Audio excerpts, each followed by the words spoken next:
વિસાવદર તાલુકામાં યોજાનાર સમૂહ લગ્નના આયોજકો રફુ ચક્કર થયા, વરઘોડિયાઓના સ્વપ્ન રોડ્યા। શું છે ભાઈ? દિનેશભાઈ આજે શું પોલીસ સ્ટેશને શું કામ આવ્યો વિસાવદર?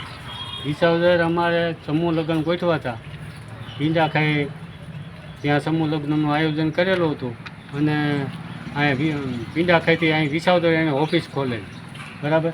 તો એમાં 30 જણાએ સમૂહ લગ્નમાં નામ લખેલું છે, નામ લખાવેલા છે અને જોડાયા છે, બરાબર?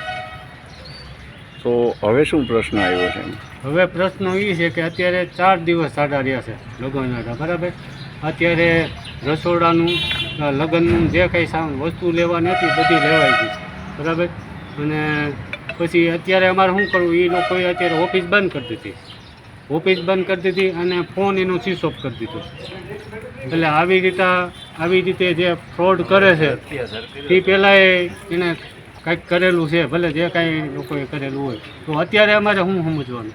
હવે એક જણાની 11,000 લીધી, એટલે છોકરી તરફથી 11,000 અને છોકરા તરફથી 11,000, એમ કરીને 22,000 રૂપિયા થાય છે। 22,000 બધે પાસેથી લીધેલા છે, તો અત્યારે એનો મોબાઈલ સ્વિચ ઓફ છે।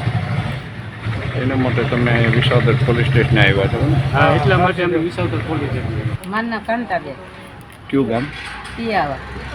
આજે અહીં વિસાવદર પોલીસ સ્ટેશને શું કામ આવ્યા તમે? અમે આવ્યા હતા, અમે દીકરીના સમૂહ લગ્ન હતા, બરોબર? અટાણી કાંઈ ધ્યાન નથી દેતા, યાસ 4 દિવસ સમૂહ લગ્ન, હવે અમારે એમ શું લઈને લેવો, એમની કયો લઈને તમે એના પૈસા કેટલા ભરેલા છે? પૈસા 11,000 22,000 રૂપિયા। સૈરાજભાઈ ધીરુભાઈ વઘાસિયા, ગામ નાની પિંડાકેના સરપંચ છું। આજે વિસાવદર પોલીસ સ્ટેશને શા માટે તમારા ગામના લોકો આવ્યા છે? વિસાવદર પોલીસ સ્ટેશને આવવાનું કારણ એ કે અમારા ગામમાં સમૂહ લગ્નનું આયોજન ગોઠવાયું હતું, એમાં આ લોકોએ બધા લગ્ન લખાવેલા છે। એ બાબતથી એને મને લોકોએ ફોન કર્યો હતો, તમે સરપંચ પોલીસ સ્ટેશને આવો, અમારે કામ છે।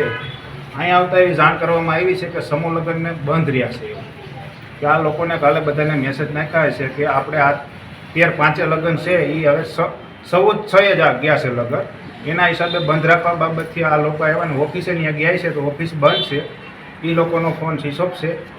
આ કાર્યક્રમ ગોઠવવામાં ભરતભાઈ ઉસદડિયા હતા, અમારા માજી સરપંચ મહેશભાઈ ગજેરા હતા અને હાલ સરપંચ ઢેબરના મનસુખભાઈ વઘાસિયા હતા।